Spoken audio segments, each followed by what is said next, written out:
New year celebrate করতে যাচ্ছি কক্সবাজার। আর সবচেয়ে বড় অ্যাডভেঞ্চার কি জানেন? আমার হাসব্যান্ডের সাথে ২৪ ঘন্টা নন স্টপ থাকা। এই ট্রিপে আমরা ৩ জন। আমি, আমার হাসব্যান্ড আর আমাদের অতিরিক্ত লাগেজ। সো আমাদের লাগেজ বুকিং দেওয়া শেষ, বোর্ডিং হয়ে গেছে। এখন আমাদেরকে বাসে করে নিয়ে যাচ্ছে প্লেনের কাছে। আর বাস থেকে দেখা যাচ্ছে এত বড় বড় প্লেন।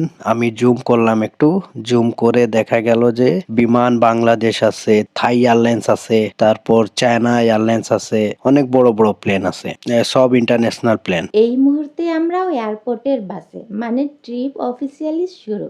হাঁটার কষ্ট নাই, বাসে বসেই প্লেনের কাছে চলে যাচ্ছি। প্লেনে উঠেই আমি উইন্ডো সিটে বসে গেলাম, কারণ বাস হোক, ট্রেন হোক কিংবা প্লেন হোক, আমি সবসময় উইন্ডো সিটেই বসি। আর প্লেনে উঠে আমরা উইন্ডো থেকে জুম করলাম আর দেখলাম যে আরেকটা ইউএস বাংলা প্লেন দাঁড়ায় আছে। আর আমাদেরও প্লেন কিন্তু ইউএস বাংলা। আর এর তো সেলফি নেওয়াই শেষ হয় না। আর আমাদের পাশে যে উইন্ডো ছিল, উইন্ডো থেকে জুম করলাম তো দেখলাম নোভেয়ার দাঁড়ায় আছে। তো আমাদের ডাইনে হলো ইউএস বাংলা, বামে হলো নোভেয়ার, মাঝখানে হলো আর একটা ইউএস বাংলা যেটাতে আমরা আছি। আর জুম আউট করলাম তো দেখলাম যে এর সেলফি এখনো চলতেই আছে, শেষ হয়নি। সো গাইস, ফাইনালি আমাদের প্লেন স্টার্টিং দিছে।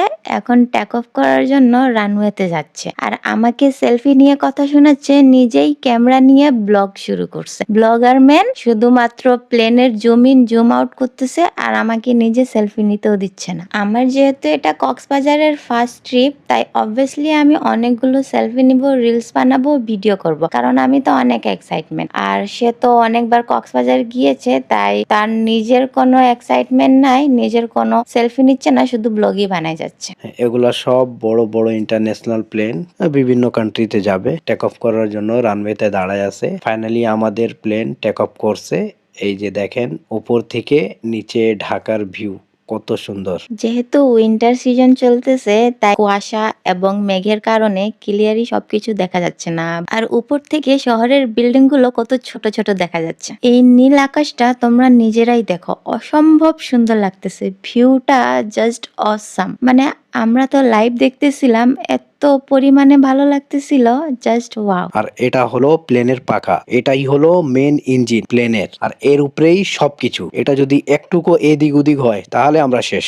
আর এটা তো এই জানে না, একটু প্লেন নড়াচড়া করতেছে তো এই কাঁপাকাঁপি শুরু করে দিতেছে। ফ্লাইট ল্যান্ডিং এর সময় হলো, আর এই নিজের হেয়ার সেট করা শুরু করে দিয়েছে। মানে ফ্লাইট ল্যান্ডিং হওয়ার সাথে সাথে যত মেয়ে আছে সব ওর দিকেই তাকাবে। তো আমি তো হলাম হিরো, আর হিরোকে তো সবসময় ফিটফাট থাকতে হয়। এই যে প্লেন নামতে না নামতে বাস এর সেলফি আবার শুরু হয়ে গেল। ঘুরে ঘুরে শুধু সেলফি নেওয়া, এর সেলফি নেওয়া ছাড়া আর কোনো কাজ নাই। একটা মাছিও ওর দিকে তাকায় নাই, আর আমি নাকি হিরো। হ্যাঁ, সো